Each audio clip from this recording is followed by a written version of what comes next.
Hello history buffs, welcome back to my channel, welcome back to another video. Today we're going to be talking all about J.D. Salinger's The Catcher in the Rye and everything that Holden Caulfield can teach us through his 2 visits to museums. People have different reasons for wanting to go to museums. Probably the most classic of these is wanting to learn something. This is a form of voluntary self-education and a way for people to experience history in a more direct way. They can see the artifacts, and if you go to a historic site, you can also be where the history happened. These are very powerful tools. You can also go to a museum if you want to teach something. Maybe they have an exhibit and you can use that in order to share with your friends or your children something that you're passionate about. It can also be a way to connect to a community. If you've just moved somewhere and you want to learn about where you are, or if you've lived somewhere a very long time and want to get engaged in telling the story that contextualizes not only you but your family and your community. Yes? Oh yes, hello. Hello History Fluff. This is Lucy Goosey and she is a history fluff and I love her very much and she is beautiful. After I've been to a museum a few times, usually I'll keep an eye out for what new they have coming in. If I've already seen the permanent exhibit, usually I'm not going back for that, but sometimes they'll have some new creative rotating exhibit, and that's really exciting for me. But that's not what we get from The Catcher in the Rye. Holden Caulfield explains his preferences. The best thing, though, in that museum was that everything always stayed right where it was. Nobody'd move. And that Eskimo would still be just finished catching those 2 fish. The birds would still be on their way south. The deer would still be drinking out of that water hole with their pretty antlers and their pretty skinny legs. And that squaw with the naked bosom would still be weaving that same blanket. Nobody'd be different. The only thing that would be different would be you. Not that you'd be so much older or anything. It wouldn't be that exactly. You'd just be different, that's all. You'd have an overcoat this time. Or the kid that was your partner in line last time had got scarlet fever, and you'd have a new partner. Or you'd have a substitute taking the class, instead of Miss Angletinger. Or you'd heard your mother and father having a terrific fight in the bathroom. Or you'd just passed one of those puddles in the street with the gasoline rainbows in them. I mean, you'd be different in some way. I can't explain what I mean. And even if I could, I'm not sure I'd feel like it. What Holden Caulfield is saying is that he likes museums because they stay the same. This is a theme we see throughout the whole book. He's afraid of getting older, he's afraid of growing up, and he's afraid of dying. We see this again when he goes to the other museum, this time the Metropolitan Art Museum. He's just gone in to visit the Egyptian gallery, which prominently features the pharaoh's tombs. While in this quiet museum space, he starts to meditate on his own death and what's to come for him. That's the whole trouble. You can't ever find a place that's nice and peaceful because there isn't any. You might think there is, but once you get there, when you're not looking, somebody will sneak up and write "fuck you" right under your nose. Try it sometime. I think even if I ever die and they stick me in a cemetery, and I have a tombstone and all, it'll say Holden Caulfield on it, and then what year I was born and what year I died, and then right under it, it'll say "fuck you." I'm positive, in fact. Through these 2 visits, we can see that Holden Caulfield likes the museum because it's a safe space for him, and it's a safe space for the items. He likes the idea that nothing there can change. He likes the peace of it, and he likes the security of it. With this idea, we come to one of the essential paradigms in museum interpretation. On one side, we preserve items. We preserve them so that they can live into the future. We preserve them so they can continue to be used by researchers. And we preserve them so that they can be seen by people in the future, the same way as we enjoy them in the present. On the other side, we want to use them. We want to have them seen. Even though the items in these museums would be safer if they were in cold storage or dry storage, or however the specific item needs to be stored, they wouldn't be as accessible to Holden, and I don't think he would have appreciated it as much if he couldn't access each of these items that he loves. This paradigm is a spectrum. There are several key factors which impact how and how often we can use items in exhibits. One of these factors is the age of the item. The age tells us something about the material used, how it's previously been cared for, and what kind of care it needs in the future. This includes exposure to light, heat sensitivity, moisture sensitivity, and other environmental factors.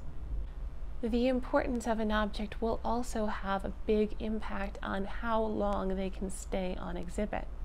While I was working at the National Archives, I learned that the amount of time that an item can be on display is measured in months per 10 years. Most of the time, this is measured in months. Usually it's somewhere between 3 and 12, depending on the age, condition, etc. But some items are incredibly important, such as the Emancipation Proclamation. This is allowed to be on display for 24 hours every 10 years. But the condition of the item is also a concern. The Declaration of Independence, the Bill of Rights, and the Constitution never go off display. They're kept in very low lighting, and they're always available for people to come and look at. The reasoning, interestingly enough, is exactly the same as why you would keep the Emancipation Proclamation out of the sunlight.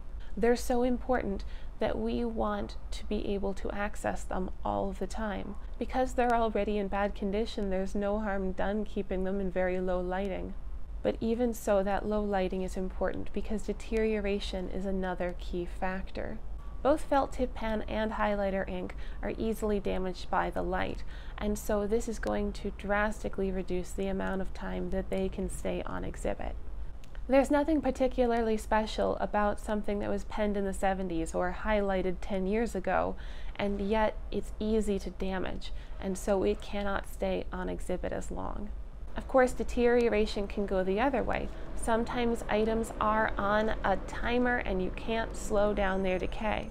In this case, you might want to center an exhibit around a specific item, or make sure it makes its way onto the floor as much as it possibly can before you have to deaccession it because it's falling apart. For example, a lot of items made out of plastics and rubbers don't hold up over time. They fall to pieces, they lose their shape, and you can't use them anymore. On the flip side, the very fact that there's nothing special about these documents, or at least nothing particularly special about them, leads us to the next factor, uniquity. If you have 10,000 of something, it hardly matters just how old they are, because you have so many of them. You can do the same interpretation with one as well as you can with another. Of course, we should try to preserve everything, but you have to weigh the potential benefit of, for example, a hands-on exhibit or something that has to stay behind glass. If you have so many exchangeable parts, sometimes it's worth it. Finally, some items have sponsors and specific rules about their use. For example, at the Museum of American History, you have to have at least one Muppet on the floor at all times. Maybe they would be better preserved in storage, but then people couldn't see them and enjoy them the same way. These two factors impact one another. How people engage with museums is going to impact how museums display objects. The way that museums display objects is going to inform people on how they can and should engage with those exhibits. However, museums aren't just products of their communities.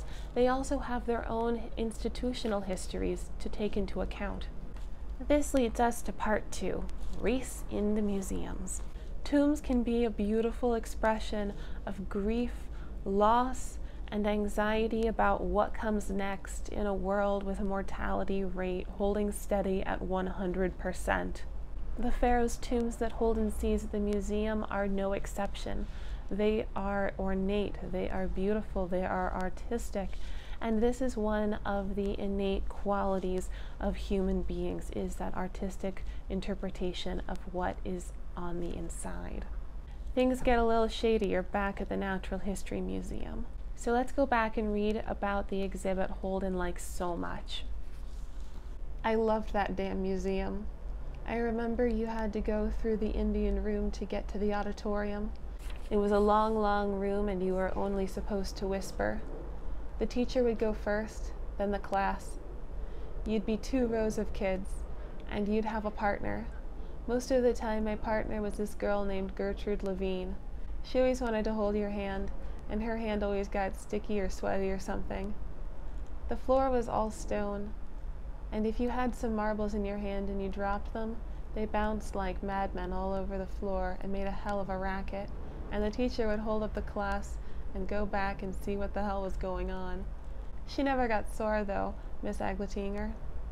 And then you'd pass by this long, long Indian war canoe, about as long as 3 goddamn Cadillacs in a row, with about 20 Indians in it, some of them paddling, some of them just standing around looking tough, and they all had war paint all over their faces.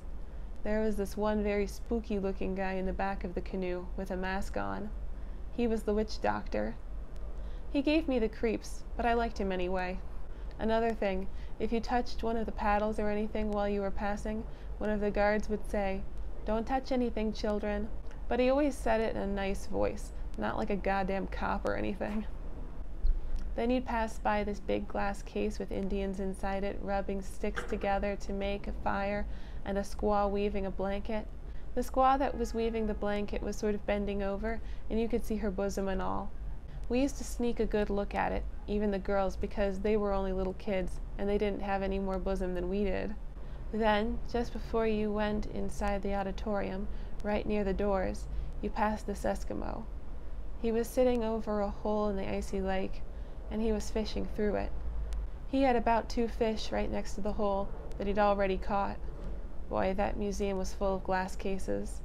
So what's the problem? In a natural history museum, we can expect to see gemstones and volcanoes, exhibits about the weather, animals, maybe prehistoric animals, evolution, maybe even human evolution. All of these exhibits are about non-historical processes. And what do I mean by that?